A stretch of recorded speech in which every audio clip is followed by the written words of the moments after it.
اعوذ باللہ من الشیطان الرجیم، بسم اللہ الرحمن الرحیم، السلام علیکم ورحمۃ اللہ۔ میرے عزیز ساتھیو، میں امید کرتا ہوں کہ آپ سب لوگ خیر و عافیت سے ہوں گے۔ آج ہمارا موضوع ہے کہ آج کل نوجوان نسل جو ہے وہ بے راہ روی کی طرف کیوں جا رہی ہے۔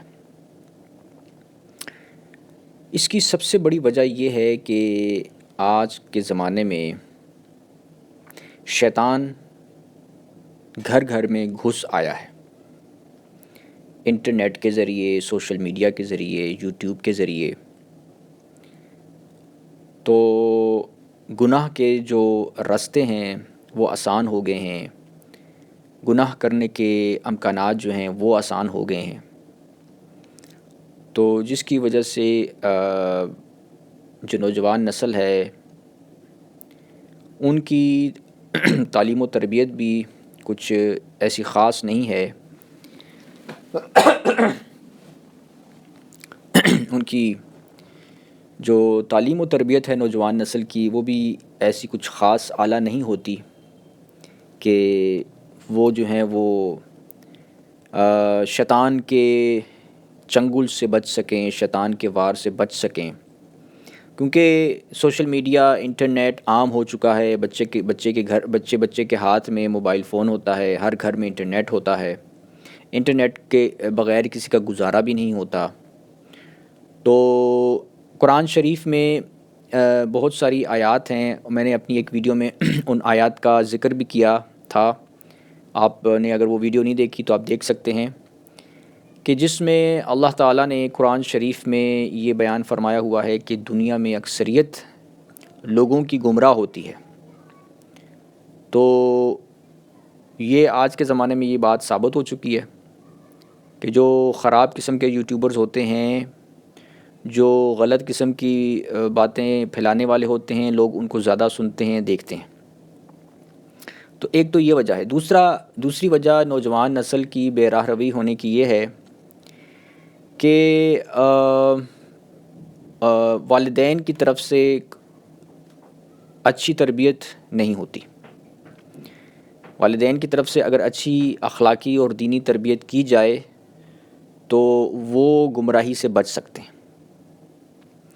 اور تربیت جو ہے نا وہ یہ ہوتی ہے کہ والدین کو یہ تو فکر ہوتی ہے کہ ہماری اولاد جو ہے وہ دنیا کی تعلیم حاصل کر لے، ڈگری لے لے، دنیا میں کوئی بڑا عہدہ حاصل کر لے، دنیا میں بڑی پوزیشن حاصل کر لے، تو اسی کو کامیابی خیال کیا جاتا ہے کہ ہماری اولاد جو ہے وہ کامیاب ہو گئی ہے، بڑا پیسہ دولت کماتی ہے، بہت اونچی پوزیشن پر فائز ہو گئی ہے ہماری اولاد، تو اسی کو جو ہے نا والدین کامیابی خیال کرتے ہیں۔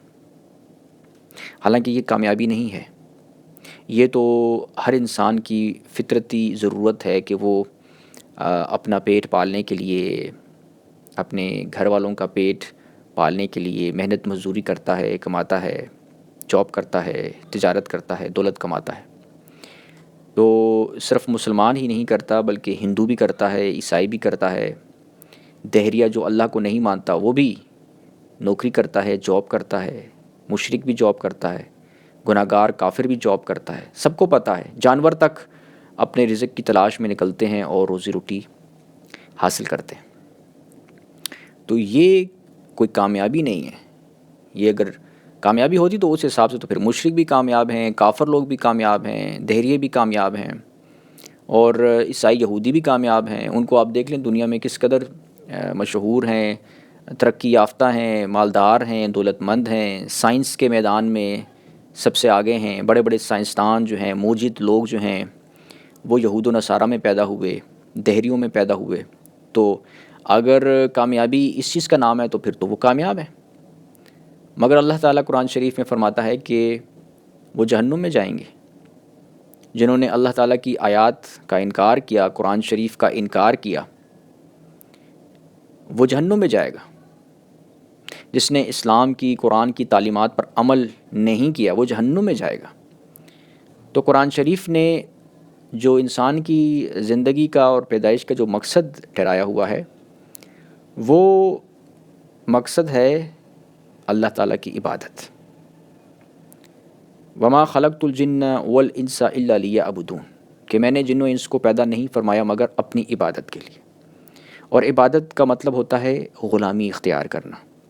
عبد سے نکلا ہے، عبد کا مطلب ہے غلامی اختیار کرنا. تو ہم اللہ تعالیٰ کے غلام ہیں، اللہ تعالیٰ کے نوکر ہیں. ہم نے اللہ تعالیٰ کی ہر معاملے میں، زندگی کے ہر معاملے میں بات ماننی ہوتی ہے. یہ انسان کی زندگی کا مقصد ہے. ٹھیک ہے. کنتم خیر امت اخرجت للناس تأمرون بالمعروف وتنہون عن المنکر، کہ تم بہترین امت ہو. اللہ تعالیٰ فرماتا ہے تم بہترین امت ہو جو لوگوں کی بھلائی کے لیے نکالی گئی ہو، جو نیکی کا حکم دیتے ہو اور برائی سے روکتے ہو. تو کام اور مقصد جو بیان ہوا ہے قرآن شریف میں وہ یہ ہے کہ اللہ تعالیٰ کی خاطر زندگی گزارنی ہے. تو انسان جو ہماری نوجوان نسل ہے اور جو میجورٹی جو لوگ ہوتے ہیں، ہندوؤں کو دیکھ لو، یہودیوں کو دیکھ لو، کافروں کو دیکھ لو، وہ دنیا کی دوڑ میں نکلتے ہیں، دنیا کو حاصل کرتے ہیں، دنیا میں ترقی حاصل کرنے کو سمجھتے ہیں یہ ہم کامیاب ہو گئے. حالانکہ یہ کامیابی نہیں ہے، اللہ تعالیٰ اس کو کامیابی قرار نہیں دیتا. یہ تو انسان کی ضرورت ہے. جانور بھی اپنی روزی روٹی کے لیے نکلتا ہے. یہ ہر انسان کو اپنی روزی روٹی کی فکر کرنی ہوتی ہے.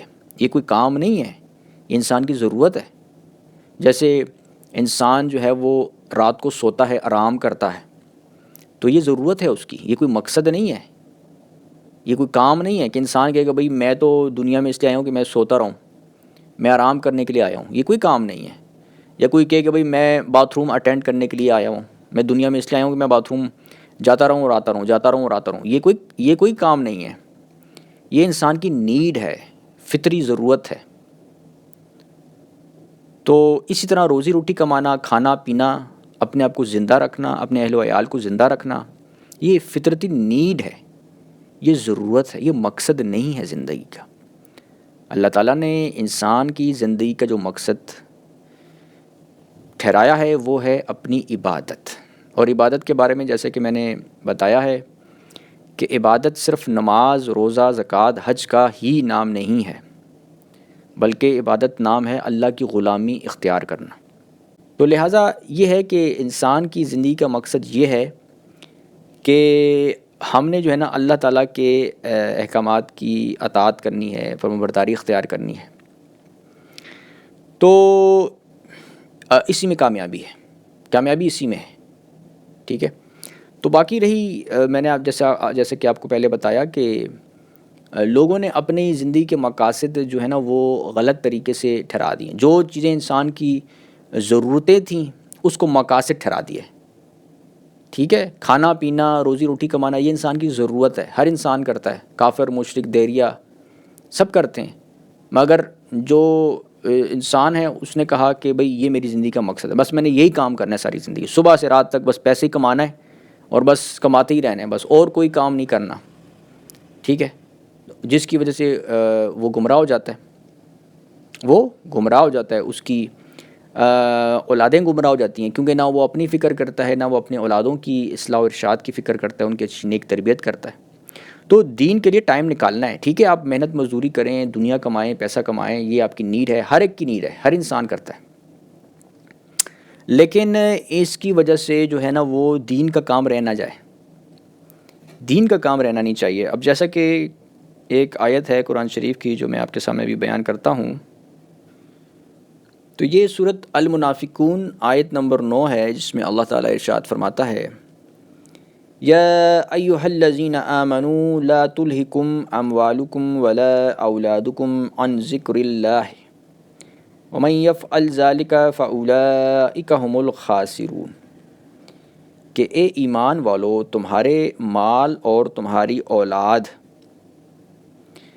کہیں تمہیں اللہ کی یاد سے ہی غافل نہ کر دیں، اور جو شخص ایسا کرے گا تو وہی لوگ نقصان اٹھانے والے ہیں.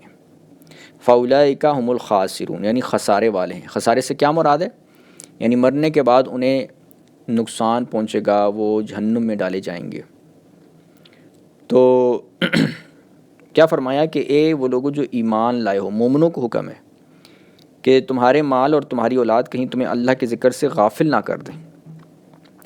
تو اب انسان جو ہے وہ مال کماتا ہے، ٹھیک ہے، تو اللہ فرماتا ہے تمہارا مال کہیں تمہیں اللہ کے ذکر سے غافل نہ کر دے۔ یعنی مال کمانے کے پیچھے آپ لگے رہتے ہو، صبح سے رات تک پیسہ کمانا ہے، دولت کمانی ہے، اتنی دولت ہونی چاہیے، اتنی جائیداد ہونی چاہیے، اور اس چکر میں کہیں تم جو ہے وہ اللہ کی یاد سے غافل نہ ہو جاؤ، اللہ کے ذکر سے غافل نہ ہو جاؤ۔ تو اللہ کا ذکر کیا ہے؟ اللہ کی عبادت، یعنی نمازیں ہیں، ٹھیک ہے، نیک اعمال ہیں، قرآن شریف پر غور و فکر تدبر کرنا ہے، یہ بھی فرض علم ہے کہ قرآن پر غور و فکر کرنا۔ اب لوگوں نے کیا کیا ہوتا ہے، لوگ سمجھتے ہیں بھئی جو دنیا کمانے کا جو علم ہے، جس سے پیسہ ملے گا، دولت ہاتھ میں آئے گی، بس وہی جو ہے نا وہ فرض علم ہے، وہی فرض علم ہے۔ اور وہ جو نبی صلی اللہ علیہ وسلم نے فرمایا ہے کہ علم حاصل کرنا ہر مسلمان مرد اور عورت پر فرض ہے، تو آج کل کے جو لوگ ہیں، جو گمراہ لوگ میں سمجھتا ہوں، وہ سمجھتے ہیں کہ یار وہ دراصل یہ علم تھا، سائنس کا علم، جس سے پیسہ ملے، ڈگری ملے۔ یہ فرض علم نہیں ہے، یہ غلط فہمی لگی ہے۔ فرض علم وہ ہے جس سے آخرت میں جنت ملتی ہے، وہ ہے دین کا علم۔ دنیا کا علم جو ہے وہ نیڈ ہے، ضرورت ہے، ہر زمانے کے حساب سے جو ہے نا۔ اب دیکھیں نا، یہ سائنس کا علم نبی صلی اللہ علیہ وسلم کے زمانے میں تو نہیں تھا، اور وہ ایک حدیث پیش کرتے ہیں کہ علم حاصل کرو چاہے چین جانا پڑے۔ یہ حدیث غلط ہے، ایسی کوئی حدیث جو ہے نا وہ صحیح احادیث میں درج نہیں ہے، یہ فرضی حدیث ہے۔ کیونکہ علم تو مکہ اور مدینہ میں تھا، اور نبی کریم صلی اللہ علیہ وسلم جو تھے وہ اپنے صحابہ کرام کو خود علم سکھاتے تھے، ٹھیک ہے نا۔ تو اصل میں، اور قرآن میں بھی لکھا ہوا ہے اطیعوا اللہ و اطیعوا الرسول، اللہ کے اطاعت کرو، رسول کے اطاعت کرو۔ تو علم فرض وہ ہوتا ہے جو رسول نے حاصل کیا ہے۔ رسول چائنا نہیں گئے، قرآن میں لکھا ہوا ہے کہ اے مومنو وہ باتیں کیوں کہتے ہو جن پر تم خود عمل نہیں کرتے۔ اگر چین جانا فرض تھا، دنیا کے علم حاصل کرنا فرض تھا، تو نبی کریم صلی اللہ علیہ وسلم خود تو چین نہیں گئے، تو انہوں نے وہ بات کہی نعوذ باللہ معاذ اللہ کی جس پر انہوں نے عمل نہیں کیا، یہ تو بہتان باندھنا ہوا پھر نبی کریم صلی اللہ علیہ وسلم پر، نعوذ باللہ استغفر اللہ۔ نبی کریم صلی اللہ علیہ وسلم ایسا حکم نہیں دے سکتے کہ جس پر وہ خود عمل نہ کریں۔ اگر وہ دین کا کوئی حکم دے رہے ہیں تو پہلے وہ خود عمل کر کے دکھائیں گے۔ اسی لیے قرآن نے فرمایا کہ ان کا جو نمونہ ہے وہ آپ کے لیے بہترین نمونہ ہے، اسوہ حسنہ ہے، تو آپ نے اس کو فالو کرنا ہے۔ تو لہٰذا جو علم فرض ہے وہ ہے دین کا علم، دنیا کا علم فرض نہیں ہے، وہ ضرورت ہے۔ کسی انسان کو ڈاکٹر بننے کا شوق ہے وہ ڈاکٹر بنے، کسی کو انجینئر بننے کا شوق ہے وہ انجینئر بنے۔ اب انجینئر سے یہ تو نہیں پوچھا جائے گا کہ تم ڈاکٹر کیوں نہیں بنے، ڈاکٹر سے یہ نہیں پوچھا جائے گا تم انجینئر کیوں نہیں بنے، ٹھیک ہے نا، یا اس سے یہ نہیں پوچھا جائے گا تم سائنسدان کیوں نہیں بنے۔ ہر بندہ اپنا ایک پروفیشن پیسہ کمانے کے لیے، پیٹ کمانے کے لیے اختیار کرتا ہے، یہ ضرورت ہے، یہ فرض نہیں ہے۔ یہ انسان کی ضرورت ہے پیسہ کمانا، اور پیسے کمانے کے لیے دنیا کا علم حاصل کرنا، یہ ضرورت ہے۔ فرض علم جو ہے جو اگر حاصل نہیں کرو گے تو گناہ ہوگا، وہ ہے قرآن کا علم، دین کا علم۔ دین کا علم اگر حاصل نہیں کرو گے تو گناہ بھی ہوگا، اور پھر یہ ہوگا کہ آخرت بھی خراب ہو جائے گی، کیونکہ جب دین کا علم ہی نہیں، دین کا پتہ ہی نہیں ہے کہ شریعت کے کون سے احکامات ہیں، دین کے کیا احکامات ہیں، تو انسان پھر نیک عمل بھی نہیں کرے گا۔ جس طرح بعض لوگ ہوتے ہیں نا کہ وہ کیا کرتے ہیں کہ نمازیں شروع کر دیتے ہیں دنیا کمانے کے لیے، مطلب نمازیں پڑھنے سے ان کی نیت یہ ہوتی ہے کہ ہم جو ہیں وہ اللہ تعالیٰ سے دعا مانگیں گے، یا اللہ ہمیں پیسہ زیادہ مل جائے، بڑی نوکری مل جائے، دولت مل جائے۔ تو اب کیا ہوتا ہے کہ ان کو پیسہ دولت نہیں ملتی، نوکری نہیں ملتی، تو وہ اللہ تعالیٰ سے بدظن ہو جاتے ہیں، نمازیں چھوڑ دیتے ہیں۔ وہ کہتے ہیں جی اللہ تعالیٰ دعائیں ہی نہیں قبول فرماتا، ہم تو دنیا کی ترقی مانگ رہے ہیں، تو ہمیں تو ترقی نہیں ملی، نوکری نہیں ملی، تو ہم نمازیں چھوڑ دیتے ہیں۔ وہ بدظن ہو جاتے ہیں۔ ہم اللہ تعالیٰ کے نوکر غلام ہیں، اللہ تعالیٰ نعوذ باللہ ہمارے بات ماننے کا پابند نہیں ہے، معاذ اللہ، ہم اللہ کے غلام ہیں، ہم نے اللہ کی بات ماننی ہے۔ تو دنیا آزمائش اور امتحان ہے، کوشش انسان نے خود کرنی ہے۔ کافر کوشش کرے گا تو اسے نوکری ملے گی، ٹھیک ہے، کافر کوشش کرے گا تو اسے دولت ملے گی، مسلمان کوشش کرے گا تو اسے بھی دولت ملے گی۔ کوشش پر ڈیپینڈ کرتا ہے، آپ دعا نہ بھی کرو، آپ کوشش کرو گے آپ کو پھل ملے گا، ٹھیک ہے۔ تو دنیا اگر حاصل کرنی ہے تو دنیا کے لیے تو اللہ تعالیٰ نے بتا دیا کہ جو دنیا چاہتے ہیں ان کو دنیا مل جاتی ہے، لیکن مسلمان کی زندگی کا مقصد دنیا کمانا نہیں ہے، دنیا حاصل کرنا نہیں ہے۔ مسلمان کا مقصد ہے اعمال صالحہ بجا لانا۔ دنیا کے لیے بے شک کوشش کرے، مگر دنیا کے لیے قانون اللہ تعالیٰ نے بیان فرما دیا ہے کہ میں آزمائشوں میں ڈالوں گا، امتحان میں ڈالوں گا، جان و مال کا نقصان مومنوں پر آئے گا۔ مومن کوشش کرے گا کہ مجھے نوکری مل جائے گا، وہ مل جائے، وہ محنت بھی کرے گا، وہ اسے نوکری ہو سکتا ہے مل بھی جائے، مگر اس پر کوئی بیماری آ جائے گی، اس پر کوئی آزمائش آ جائے گی، وہ نوکری سے محروم ہو جائے گا۔ تو یہ آزمائش آ گئی اس پر، اب اس نے صبر کرنا ہوگا۔ اب یہ تو نہیں کہ وہ کہ جی میں تو بڑا مسلمان ہوں، تو میں تو نمازیں بھی مانگتا ہوں، میں اللہ تعالیٰ سے دعائیں بھی مانگتا ہوں، تو مجھ پر جو ہے وہ یہ آزمائش کیوں آ گئی، میرے نقصان کیوں ہو گیا؟ تو وہ ایسا اگر کہے گا تو وہ تبھی کہے گا نا کہ جب اس کے پاس علم نہیں ہوگا۔ جب علم ہوگا تو وہ ایسی بات نہیں منہ پہ لائے گا، اسے پتہ ہوگا کہ بھئی اللہ تعالیٰ تو آزمائش میں ڈالتا ہے، جتنا انسان نیک ہوگا اسے اتنی آزمائش جو ہے نا، آزمائشیں اس پر زیادہ آئیں گی۔ حضور صلی اللہ علیہ وسلم سے پوچھا گیا کہ سب سے زیادہ آزمائش کس پر آتی ہے، تو آپ نے فرمایا کہ نیک لوگوں، انبیاء کرام پر سب سے زیادہ آزمائش آتی ہے، اس کے بعد نیک لوگوں پر آتی ہے۔ اور بعض نیک لوگ اتنے غریب ہوتے ہیں، نبی کریم صلی اللہ علیہ وسلم نے فرمایا کہ بعض نیک لوگ اتنے غریب ہوتے ہیں کہ ان کے پاس اوڑھے ہوئے کمبل کے سوا بھی کچھ نہیں ہوتا، مگر وہ اس میں خوش ہوتے ہیں۔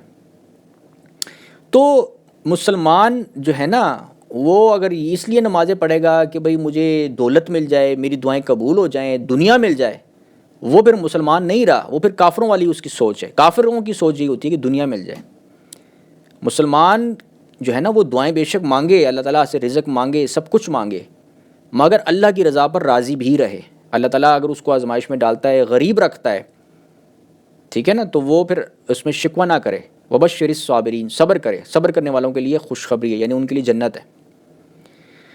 تو یہ صورتحال ہوتی ہے، لہٰذا جو ہے نا نوجوان نسل جو ہے بے راہ روی کی طرف جا رہی ہے، وہ اس لیے جا رہی ہے کہ ان کی سوچ بدل گئی ہے، انہوں نے زندگی کا جو جس ضرورت تھی اس کو اپنا مقصد بنا لی ہے، دنیا کو جنت بنانے کے چکروں میں پڑے ہوئے ہیں۔ نبی صلی اللہ علیہ وسلم نے فرمایا ہے کہ دنیا جو ہے وہ مومن کے لیے قید خانہ ہے اور کافر کے لیے جنت ہے، کیونکہ کافر دنیا چاہتا ہے، دنیا میں عیش و عشرت چاہتا ہے، خوشیاں چاہتا ہے، اور اب مومن جو ہے اس کے لیے قید خانہ اس لیے ہے کہ اس نے پابندیوں میں زندگی گزارنی ہے۔ قید میں انسان پابندی میں ہوتا ہے نا، جکڑا ہوتا ہے، تو مومن کے لیے قید خانہ اس لیے کہ اس نے پابندیوں میں زندگی گزارنی ہے، اس نے یہ دیکھنا ہے کہ اللہ کی رضا کس چیز میں ہے، اس میں اس نے راضی اور شاکر رہنا ہے۔ ایک انسان بڑی محنت کرتا ہے کہ اس کو نوکری مل جائے، نوکری مل جاتی ہے، مگر وہ بیمار ہو جاتا ہے، اس کی کمر میں درد نکل آتا ہے، اس کے جسم میں کسی اور ایسی کوئی بیماری نکل جاتی ہے کہ جس کی وجہ سے وہ زیادہ کھڑا نہیں ہو سکتا، جاب نہیں کر سکتا، تو وہ نوکری چھوڑ دیتا ہے، گھر آ کر بیٹھ جاتا ہے۔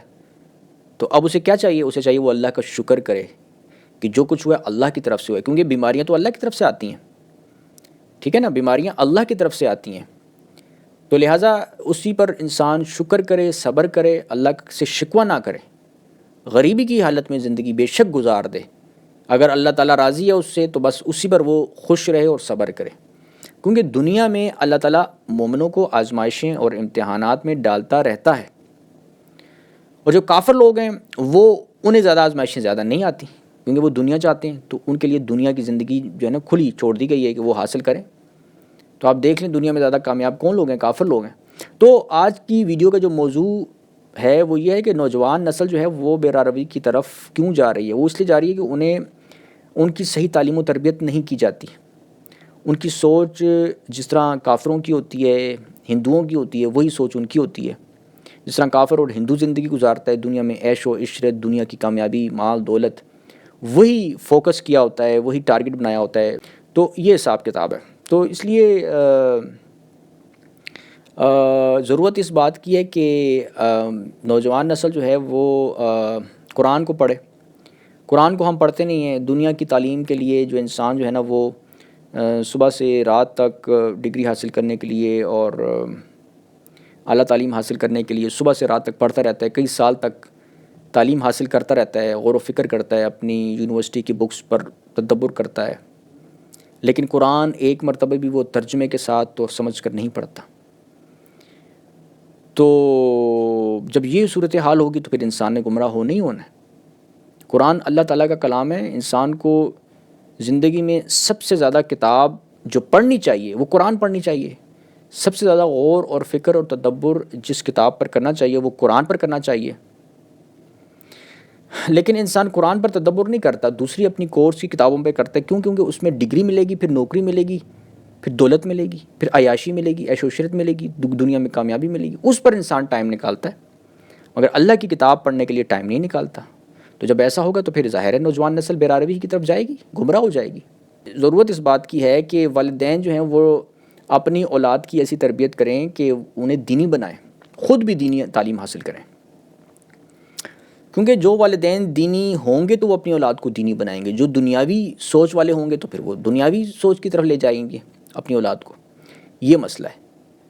چنانچہ سورۃ تحریم آیت نمبر 6 میں اللہ تعالیٰ ارشاد فرماتا ہے، بسم اللہ الرحمن الرحیم، یا ایہا الذین آمنوا قوا انفسکم واہلیکم نارا وقودها الناس والحجارۃ علیہا ملائکۃ غلاظ شداد لا یعصون اللہ ما امرہم ویفعلون ما یؤمرون، جس کا ترجمہ ہے کہ مومنوں اپنے آپ کو یعنی خود کو اور اپنے اہل و عیال کو جہنم سے بچاؤ، جس کا ایندھن آدمی اور پتھر ہیں اور جس پر تند خو اور سخت مزاج فرشتے مقرر ہیں، اور جو حکم اللہ ان کو فرماتا ہے اس کی وہ نافرمانی نہیں کرتے اور اس کو بجا لاتے ہیں۔ تو اب اس آیت کریمہ میں اللہ تعالیٰ نے یہ حکم فرمایا ہے مومنوں کو، مسلمانوں کو، کہ وہ اپنے آپ کو اور اپنے اہل و عیال کو یعنی اپنے بیوی بچوں کو جہنم کی آگ سے بچائیں، اور جہنم کی آگ سے تبھی بچایا جا سکتا ہے جب ان کی نیک تربیت کی جائے گی، انہیں نیک بنایا جائے گا، دیندار بنایا جائے گا، متقی بنایا جائے گا، نمازی بنایا جائے گا، دین کے قریب کیا جائے گا، ٹھیک ہے نا؟ تو جو مقصد اللہ تعالیٰ نے قرآن شریف میں ٹھہرایا ہے انسان کی پیدائش کا، اس مقصد پر عمل درآمد کرنے کے لیے تیار کیا جائے گا، تو تبھی جو ہے وہ ہماری نوجوان نسل جو ہے وہ بے راروی سے بچ سکتی ہے، محفوظ ہو سکتی ہے۔ وما علینا الا البلاغ المبین۔ السلام علیکم ورحمۃ اللہ وبرکاتہ۔